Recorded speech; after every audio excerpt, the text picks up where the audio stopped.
Some people say you can't put a price on love. But what about meatball subs? Because when Brynn Castellano called my arancini glorified gas station fare on live television, I didn't just want to prove her wrong. I wanted to make her eat her words. Literally. What I didn't expect, that she'd sneak into my food truck at midnight, hoodie pulled low, desperately craving the very garbage she'd mocked. And when our eyes met over that first bite, well, let's just say some recipes are worth fighting for. Meet Marlo Davies, 28 years old, third-generation food truck owner and keeper of her grandmother's secret Sunday gravy recipe. Marlo's truck, Nonna's Kitchen, sits in the heart of Austin's abandoned railway district, where the line wraps around the block every single day. Marlo doesn't just make food, she makes memories. Every meatball sub tells a story. Every arancini is rolled with the kind of love that can't be taught in culinary school. Her Nonna's recipes, brought over from Sicily in 1952, live in her hands, not in measurements. Auburn hair tied back with a vintage bandana, she laughs with her customers, sweat on her brow, completely at home in the controlled chaos of her truck.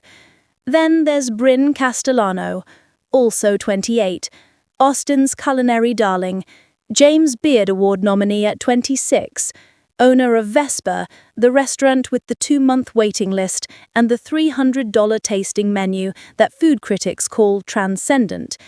Brynn speaks in terms of deconstructed concepts and molecular gastronomy. Her dishes look like art installations. Her kitchen runs like a Swiss watch. Platinum blonde hair, always in a sleek, low bun, movements precise and elegant, wearing her late mother's vintage sapphire ring, and she absolutely positively does not understand why people wait an hour for a meatball sub. They'd never met, never spoken, existed in completely different culinary universes, until the Austin Food Network decided to shoot a segment called Street Eats vs. Elite Treats. In a converted warehouse studio with exposed brick walls, 2 cooking stations faced each other across a reclaimed wood table. Marlo smiled warmly. Food should make you feel at home. It should remind you of Sunday dinner at your nonna's table, you know? That's what I do. Brynn's tone was cool and measured. With all due respect to tradition, cuisine is about evolution, about pushing boundaries. Street food has its place, but let's not confuse convenience with excellence. Marlo's smile tightened. And let's not confuse a bunch of foam and a $300 price tag with actual flavor. Brynn's eyes flashed, a crack appearing in her composed exterior. Your actual flavor is glorified gas station fare, carbs, red sauce, and nostalgia. That's not cooking, that's reheating your grandmother's leftovers. The audience gasped. The video went viral. 3 million views in 48 hours. Team Marlo versus Team Brynn. The comments section became a war zone. But what nobody knew yet? This wasn't a rivalry. It was a collision course. 2 weeks after the interview, Marlo was doing inventory in her truck. It was 11:47 p.m. The railway district was empty, except for the distant sound of a saxophone from the underground jazz club 3 blocks over. She was exhausted, her back hurt, and she'd been replaying Brynn's words for the 1,000th time. Reheating your grandmother's leftovers. She aggressively rolled arancini, each movement punctuating her frustration. Leftovers! Leftovers! Does she think this ragu simmers itself for 8 hours? Does she think... A knock on the truck's service window, soft but deliberate. Marlo froze. She was closed. The sign was off. She approached slowly, pepper spray in one hand, and pulled back the window shade. Brynn Castellano, in a black hoodie, sunglasses at night, looking absolutely ridiculous and somehow still elegant. "You've got to be kidding me," Marlowe said. "Are you open?" Brynn whispered frantically. "Do I look open? Does the giant neon closed sign look open to you? I'll pay double, triple. I heard your arancini are... Oh, now you want to try the gas station fare." Brynn pulled off her sunglasses. For the first time, Marlowe saw her up close. Tired blue eyes, vulnerable expression, a small scar above her eyebrow, shaped like a crescent moon. "Please, I haven't been able to stop thinking about it since the interview. I need to know..." And here's where Marlowe could have slammed the window, should have, would have been justified. But there was something in Brynn's voice, something raw, honest, desperate. "One order, you eat it here, and if you insult my nonna's recipe, I'm banning you for life." Brynn's shoulders dropped with relief, a small, genuine smile breaking through. What Brynn didn't know, Marlowe was about to serve her the most important arancini of both their lives. The truck smelled like heaven, simmering tomato sauce with basil, saffron risotto, the sizzle of golden fried arancini hitting fresh oil. Brynn watched Marlowe work, really watched. The cramped space had walls covered in Polaroids of happy customers and handwritten recipe cards in Italian. Brynn perched awkwardly on a storage crate. Marlowe's hands moved with practiced grace. No tweezers, no pretense, just muscle memory and love. "You don't measure anything," Brynn observed. "Would you measure how much you love someone?" Brynn was caught off guard. That's not how cooking works." "Maybe not your cooking." Marlowe plated 3 golden arancini with a simple side of marinara and handed it to Brynn with a challenging look. "Go on, tell me it's leftovers." Brynn broke open the first arancini. Steam rose from the perfect saffron risotto center with a molten mozzarella core. Her eyes closed involuntarily as she took the first bite, her sapphire ring catching the truck's warm light. For exactly 7 seconds, Brynn Castellano, culinary prodigy, molecular gastronomy expert, woman who'd tasted dishes prepared by the world's best chefs, was completely silent. Her tears formed in her eyes. Her hand trembled slightly. "My mother, we used to make these together. Before she passed. Before I went to culinary school and learned to deconstruct everything until I forgot what it felt like to just eat. I haven't tasted anything that made me feel like this since I was 12 years old." Marlowe's defensive posture softened. She was seeing Brynn as a person for the first time. "That's what food should do," Marlowe said, softer now. "I'm sorry, I don't usually..." Brynn wiped her eyes quickly, embarrassed. "Hey, it's okay. That's the saffron. Makes everyone emotional." Brynn laughed, really laughed, and it transformed her face completely. "You're funny. I didn't expect that. You're human. I didn't expect that either." Their eyes met. The moment stretched. The tension shifted from hostile to something else. In the cramped space of that food truck, surrounded by the smell of tomato and basil and possibility, something shifted. The wall between street and elite started to crack. Could I come back tomorrow night? To insult my cooking again? To learn it? Marlowe said yes. Neither of them knew it yet, but that yes just changed everything. For 2 weeks, Brynn snuck to Marlowe's truck after Vespers closed, always in disguise, always nervous someone would recognize her. Late nights became their ritual. The truck interior lit warmly as they cooked side by side. Brynn struggled to roll meatballs while Marlowe's hands guided hers, both laughing. "You're thinking too much. Feel it. I'm a chef. Thinking is literally my job. You're also making them lopsided. Let go of control for once." Flour dust filled the air, catching the light like snow. They talked. About everything. Brynn confessed that Vesper was drowning in debt, that the pressure to be innovative was crushing her, that she hadn't cooked anything she actually wanted to eat in 3 years. "Do you know what it's like to be good at something that's killing you?" Brynn asked one vulnerable late night. "My mother died thinking I'd become this great chef, but I spend my days creating food that looks beautiful on Instagram and tastes like ambition, like fear of failure." Marlo stopped stirring her sauce and turned to face Brynn fully. "My nonna built this business from nothing, came to America with nothing but her recipes written in a notebook, survived discrimination, worked 3 jobs, poured her soul into every meatball. Every day I'm terrified I'm not honoring her legacy right, that I'm just maintaining something instead of making it my own. So yeah, I think I know." Brynn reached out, almost touched Marlo's hand, then pulled back.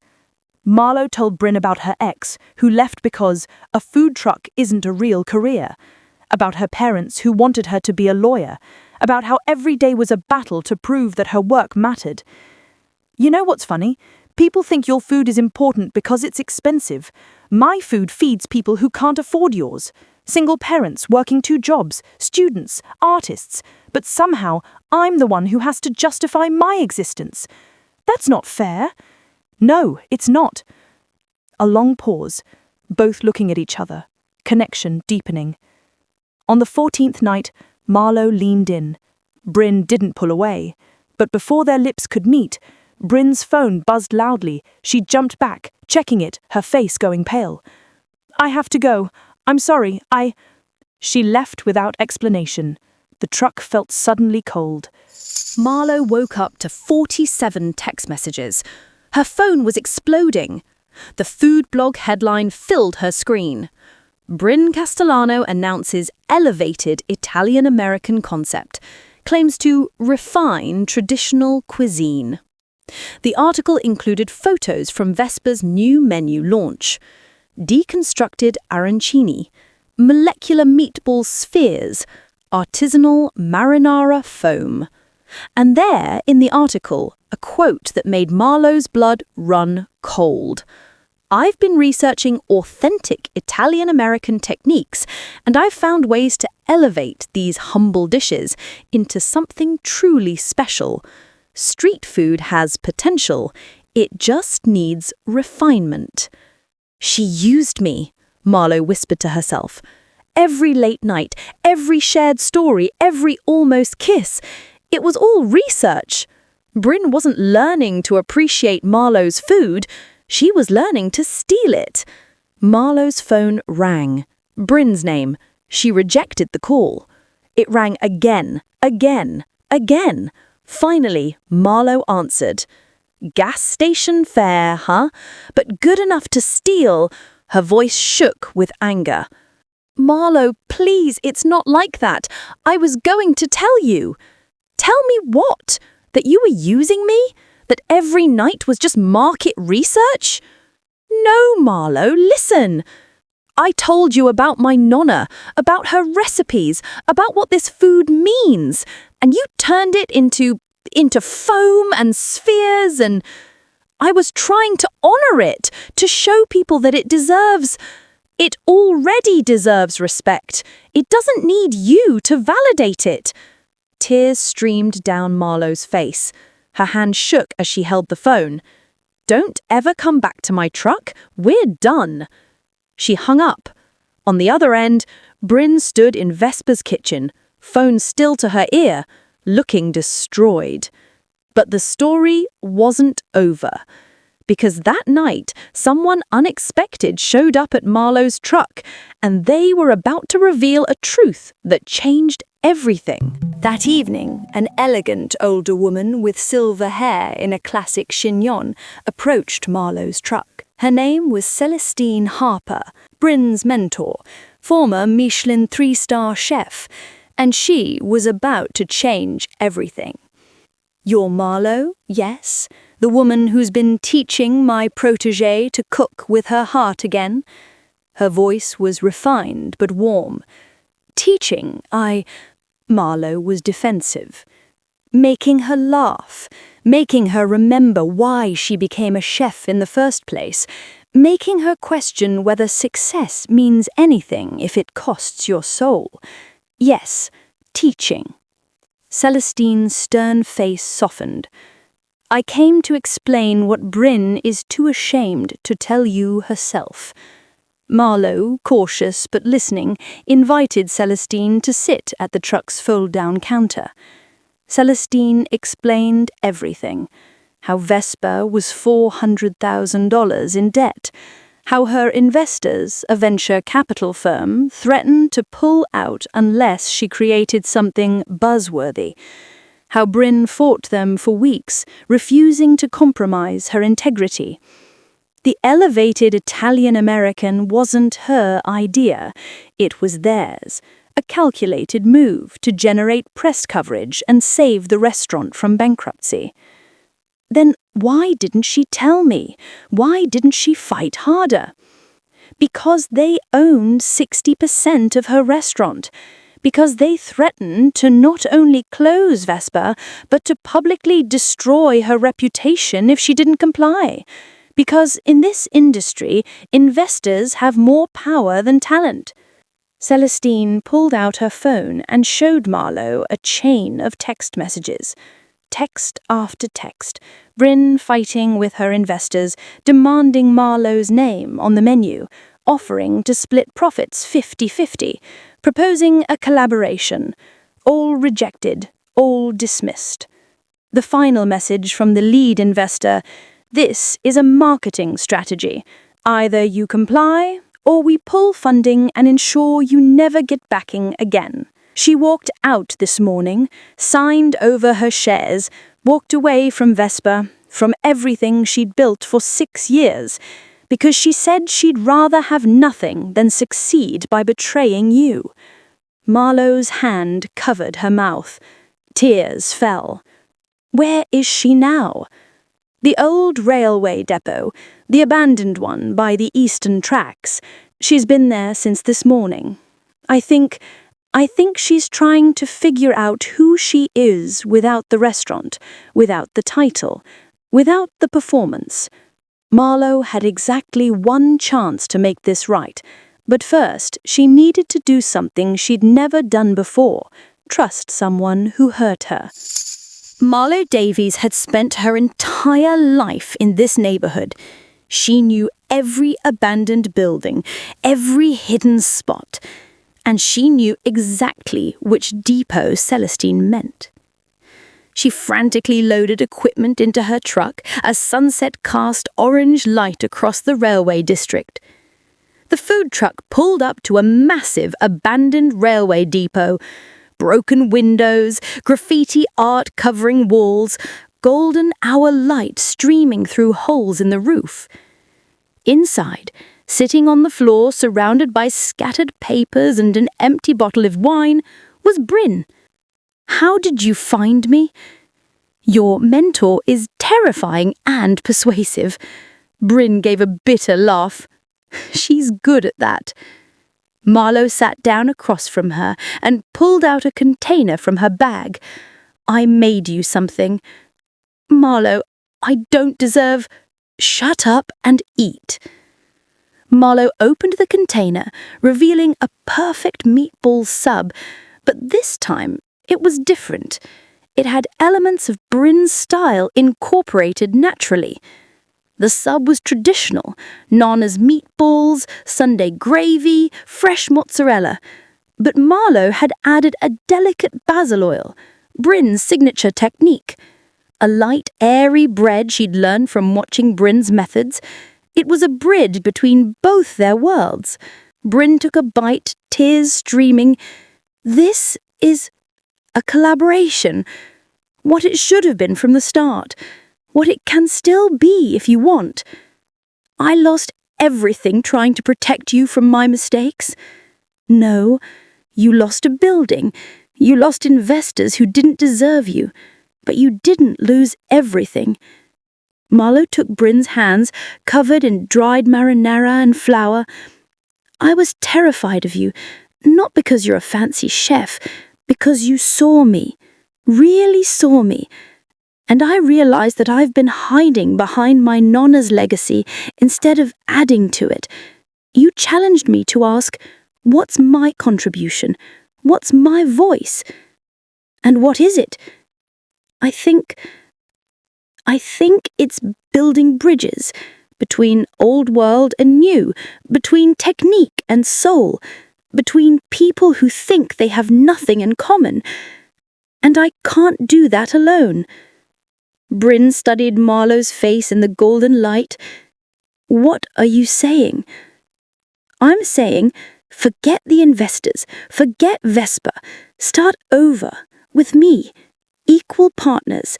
Your techniques, my recipes, your precision, my chaos. We'll figure it out. That's insane. I have nothing, no money, no restaurant, but you have me, if you want me. Food truck, uncertain future and all. Brynn pulled Marlowe close, foreheads touching. I want you. I've wanted you since you made me cry over arancini, since you showed me that food could be medicine for parts of me I forgot existed. They kissed, finally, as the sunset light filled the depot like liquid gold. The space felt less abandoned and more like a beginning. But here's the thing about starting over. Sometimes you have to build something completely new.